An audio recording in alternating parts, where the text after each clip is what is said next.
বিরোধী দলনেতার ডাকে বিজেপির বিজয়া সম্মেলনী। বুধবার বিধানসভায় এক ফ্রেমে শুভেন্দু সুকান্ত, তবে ছিলেন না বিজেপির রাজ্য সভাপতি শ্রমিক ভট্টাচার্য। আর এই নিয়ে দিল্লি থেকে তিনি যা বললেন সেটা অনেকের মতে ইঙ্গিতপূর্ণ।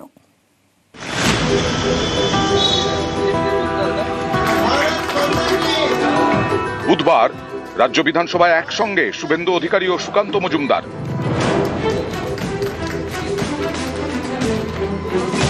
বুধবার বিধানসভায় বিজেপির পরিষদীয় দলের বিজয়া সম্মেলনী হয়।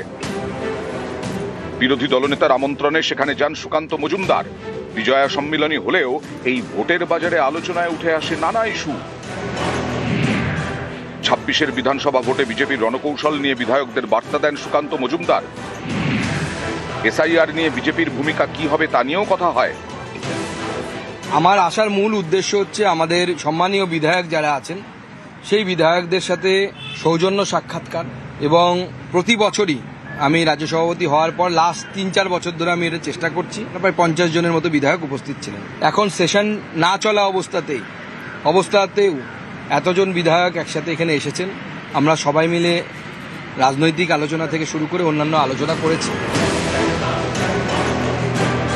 বিজেপির পরিষদীয় দলের বিজয়া সম্মেলনী, বিধানসভায় এক ফ্রেমে শুভেন্দু সুকান্ত, কিন্তু সেখানে অনুপস্থিত বিজেপি রাজ্য সভাপতি শ্রমিক ভট্টাচার্য। শ্রমিকদাও আমন্ত্রিত ছিলেন। শ্রমিকদার আজকে হোমের মিটিং আছে, হোম কমিটির সদস্য আমাদের মাননীয় রাজ্য সভাপতি, উনি ওই জন্য আসতে পারবেন না বলেছেন। নাহলে আজকে শ্রমিকদাও উপস্থিত থাকবেন। এক ফ্রেমেরই লোক আমরা। 2021 থেকে 2025 রাজ্য বিজেপির সভাপতি ছিলেন সুকান্ত মজুমদার। সেই সময় বিরোধী দলনেতা শুভেন্দু অধিকারীর সঙ্গে সুকান্তর সম্পর্ক যে খুব ঘনিষ্ঠ ছিল না সেটা পদ্মশিবিরের অনেকেই মনে করেন। সেই সুকান্ত মজুমদার এদিন হাজির হন বিধানসভায়। শুভেন্দু অধিকারীর ডাকা বিজেপির পরিষদীয় দলের বিজয়া সম্মেলনীতে আলোচনা করেন দলের রণকৌশল নিয়ে, কিন্তু সেখানে অনুপস্থিত শ্রমিক ভট্টাচার্য।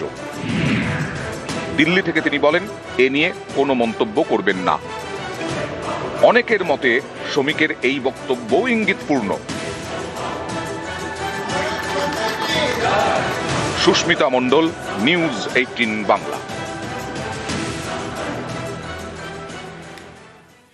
দেগঙ্গায় বাড়িতে দাউ দাউ আগুন। রেল লাইনের ধারে বাড়িতে আগুন লাগে, সব হারিয়ে আর্তনাদ বিশেষভাবে সক্ষম বৃদ্ধার।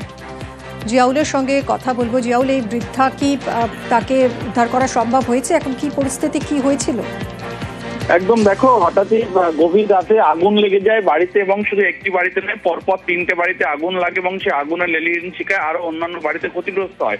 মূলত হঠাৎই গভীর রাতে দেখতে পায় যে বাড়িতে দাউ দাউ করে জ্বলছে আগুন, কিন্তু কে বা কারা এই আগুন লাগিয়েছে এখনো পর্যন্ত স্পষ্ট নয়। কিন্তু বাড়ির যে সমস্ত আসবাবপত্র থেকে শুরু করে আরো একাধিক জিনিস কিন্তু নষ্ট হচ্ছে। বিশেষ সক্ষম মর্যাদা এই মহিলা, তিনি প্রতিবন্ধী, ফলে তার বাড়িতে কে বা কারা আগুন লাগিয়েছে সেটা কিন্তু এখনো স্পষ্ট না হলেও কিভাবে আগুন লেগেছে সেটাও জানার চেষ্টা করছে দমকলের আধিকারিকরা।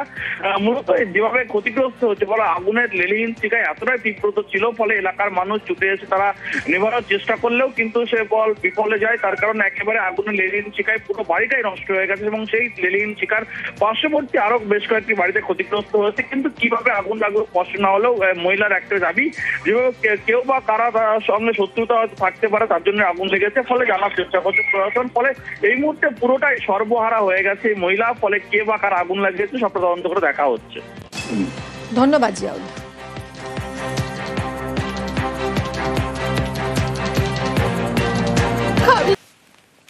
খড়গপুরে কুকুরের ময়না তদন্ত।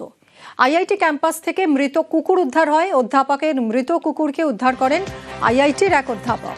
খড়গপুর টাউন লাগোয়া হিজলি ফাঁড়িতে অভিযোগ দায়ের। কুকুরটির মৃত্যুর কারণ জানতে ময়না তদন্ত।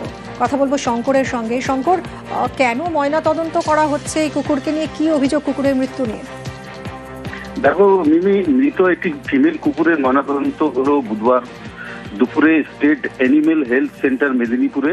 খড়গপুর ক্যাম্পাসে একটি রাস্তা থেকে কুকুরটিকে উদ্ধার করেছিলেন খড়গপুর প্রৌদ্যোগিক অ্যানিমেল সোসাইটি। ফলে সদস্যরা খড়গপুরের এক অধ্যাপক তিনি উদ্ধার করেন এবং তিনি জানতে চান এই যে পরপর প্রায় 2 বছর ধরে 8টি কুকুর এবং 2টি বিড়াল মারা যায় এবং এই কুকুরকে দেখে তার সন্দেহ হয় এবং তিনি অভিযোগ জানান খড়গপুর আইআইটি ভিজিলি ফাঁড়িতে।